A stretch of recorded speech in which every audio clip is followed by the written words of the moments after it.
Hey, fellow explorers! Welcome to Xsploor SNORE, where I read you a bedtime story to help you fall asleep. Tonight's story? Maxie by Mildred Kantrowitz. And there's the title page. Let's see what this story's all about. Well, here's page 1, the first page. Let's start reading. Maxie lived in 3 small rooms on the top floor of an old brownstone house on Orange Street. She lived there for many years, and every day was the same for Maxie. Every morning, 7 days a week, every morning at exactly 7 o'clock, Maxie raised the shades on her 3 front windows. Every morning at exactly 7:10, Maxie's large orange cat jumped up onto the middle windowsill and sprawled there in the morning sun. Oh, I love this sprawling in the sun. Sit there getting sun rays and just soaking up the sun. It feels so good, doesn't it? Oh, I love sunshine.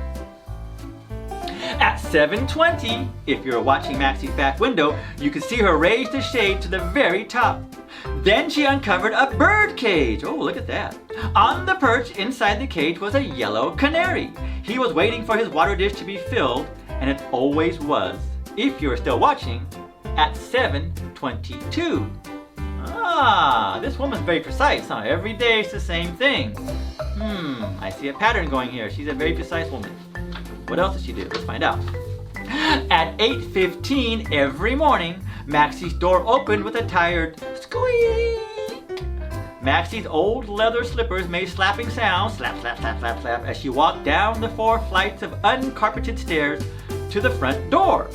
Outside the front door were the bottles of milk in the container. Maxie always tried to hold the door open with her left foot while she reached out to get her milk. But every morning it was just a little too far for her to reach. The door always banged shut and locked behind her. Oh no. That's terrible, isn't it? Getting locked out every single morning? You think she would have learned by now. But she never did she? Silly old Maxie. So at 8:20 every morning, Maxie rang the bell marked Superintendent. The superintendent, whose name was Arthur, would open the door for Maxie and let her in with her milk. Now only Maxie and the man at the grocery store knew what she ate for breakfast, but everyone knew she drank tea. At 8:45 every morning, they could hear the whistling of her tea kettle.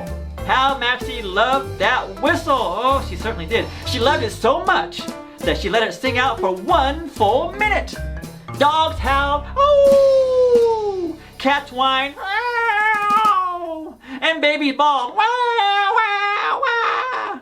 But everyone knew that when the whistle stopped, it would be 8:46, and it always was. Imagine that. You could time yourself precisely to her tea kettle. 8:45, boom, exactly 1 minute later, 8:46, the whistle stopped every day. Wow, that's pretty awesome, isn't it? The mailman knew more about Maxie than anyone else did. He knew that she had a sister in Chicago who sent her a Christmas card every year. He also knew when Maxie planted the flowers in her window boxes because every spring he delivered her seed catalog. Then a few weeks later, he delivered packets of seed. Every morning at 9 o'clock, Maxie walked down the stairs for the second time in her leather slippers. Slap, slap, slap, slap, I'm going down the stairs. She went outside and put her small bag of garbage in the pail on the front stoop. Then she came back in and waited for the mailman. She walked slowly past him in the hall, watching him put mail in the slots for the other people who lived in the house. I bet she kept waiting for him to put some mail in her slot, huh? Every day she waited, and probably once in a while she got some, but probably not that often, I bet. Nothing worse than waiting for mail that never arrives, huh? Oh well. Then she climbed the 4 flights of stairs again, resting at each landing. When she got to the top, Maxie went into her apartment, and the door closed after her with the same tired squeak. One afternoon at 1:05, just as she did every afternoon at 1:05, Maxie moved the bird cage with the yellow bird in it to the front windows. It was shady and cool there now. Oh yeah, it gets too hot for a little birdie. Oh my goodness, the bird's like, help! So thankfully she moved it away from the sun, the direct sun anyway. The large orange cat moved to the back window and sprawled there, soaking up the sun that matched the color of his fur. You're perfectly happy just lying there, day after day, Maxie said to the cat. All you ever want to do is move from one windowsill to the other and watch the world go by. You don't need anyone, and no one really needs you. but you don't seem to care." Maxie turned away from the window. "I care," she said sadly. "I'm not a cat, but I might as well be." Maxie felt very tired, and she went to bed. That was Monday. Poor Maxie. Monday's the first day of the week, the first school day, the first work day, and she's tired already. The very first day of the week, and she's tired. I think she's actually just kind of sad, huh? Because she was telling the cat that no one cared about him, and he didn't care, but she does, because she's not a cat. But is that true? Does no one really care about Maxie? Let's find out. On Tuesday morning at 7 o'clock, the 3 shades on Maxie's front windows and the one on her back window remained down. Oh no! At 7:10, the large orange cat was still asleep at the foot of Maxie's bed. And at 7:30, there were no sweet warbling sounds. That morning, no one heard the sound of Maxie's leather slippers on the stairs. Her tea kettle was filled with empty silence. Oh no! What's going on with Maxie? I hope she's okay. I hope she's not hurt. This is very bad. At 9 o'clock, the mailman came with the Daily Mail. He had a seed catalog for Maxie, and he waited for her to come down the stairs. Since she didn't come, and this was most unusual, he decided to deliver the catalog to her door. He climbed the 4 flights of stairs. He knocked and waited. There was no sign of Maxie. At 9:03, Mr. Turkle, who lived on the 3rd floor, came hurrying up the stairs. At 9:05, Mr. and Mrs. Morehouse got there from across the street. At 9:07, Mrs. Trueheart came over from next door. Susie Smith came up at 9:10 with her twin brothers. They're all coming up, huh? What's going on with Maxie? They're like, "Hey, Maxie, hello! What's going on here?" 5 members of the family on the 2nd floor made it up by 9:13. Then came Arthur, the superintendent. By 9:17, there were 17 people, 3 dogs and 2 cats, all waiting for Maxie to open the door. They're like, "Maxie! Maxie, are you there?" And she wasn't answering, huh? What's going on around here? And when she didn't, they all went in. They found Maxie in bed. Oh, poor Maxie. More people came up the stairs and someone called a doctor. By the time he got there, there were 42 grown-ups and 11 children in Maxie's small living room. Wow, that's a really packed living room, huh? 42 grown-ups and 11 children? Oh my goodness, that's a lot of people. Wow, in one little living room, can you imagine that? That's like, what, 42 and 11, that's 53 people in one room in your house? Can you imagine that? I don't have a room big enough in my house. When the doctor came out of Maxie's bedroom, he shook his head sadly. "Maxie isn't really sick," he said. "She's lonely. She doesn't feel loved. She doesn't feel that anyone needs her." No one said anything for a minute. Then suddenly, Mrs. Trueheart got up and walked right past the doctor and into the bedroom. "Maxie," she shouted angrily, "you let me down.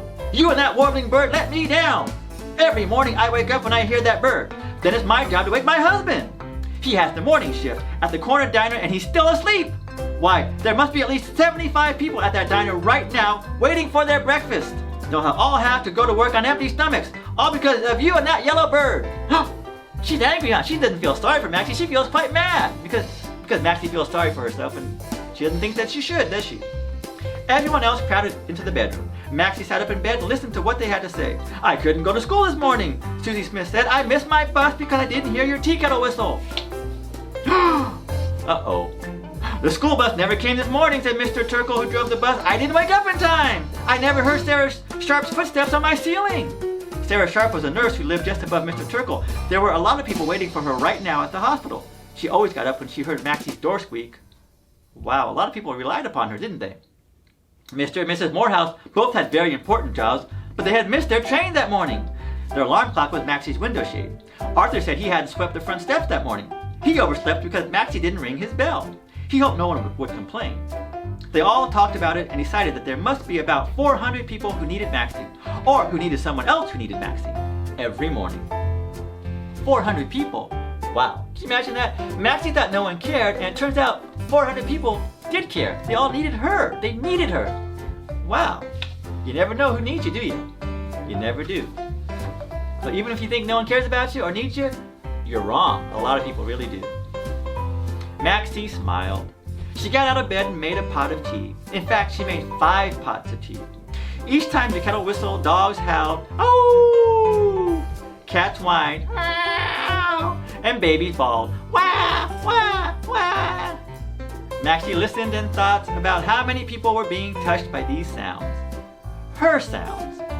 By 9:45 that morning, Maxie has served tea to everybody, and she was so pleased. Well, good for Maxie. Now she finally feels happy, and now she finally knows that people do care about her. People do need her. Again, I hope you always feel that way about yourself, because people always do need you and do care about you. More people than you ever realized.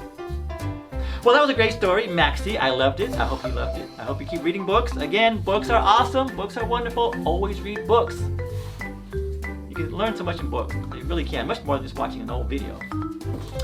Except this video, of course, because I'm reading the book for you. Anyway, I hope you have wonderful dreams tonight. Sleep well. And remember, my name is Xsploor, but what's more, the world is big. Explore it. Good night, everybody. Wait.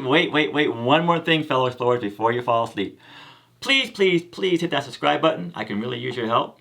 I do this for fun, so I'm not getting paid, but if you can hit that subscribe button, that helps me out. You know what else you can do? You can come visit my website, Xsploor.com. That's right, Xsploor.com. I have some really cool things on there just for you. And you can also check me out on Instagram, on Twitter, even on Pinterest, and of course on Facebook. And even better than all of that, I have 2 free contests going on right now. What's the first one? Well, check this out. What are those? Xsploor Yo-Yos, official Xsploor Yo-Yos. Not just official Xsploor Yo-Yos, official Duncan brand official Xsploor Yo-Yos. You can't beat that. And you can also win, these are the hats you see in my videos. The teddy bears wear these hats. These are my official Xsploor hats. They have my Xsploor circle logo in the front. On the side of the bill, it says Xsploor. And in the back, it has the Xsploor icon from my website. Pretty cool, huh? Free, again, one every month. You can buy them on the website, but you can get one free every month if you sign up and register, okay? So, have a great night. I'll see you next time. Bye-bye.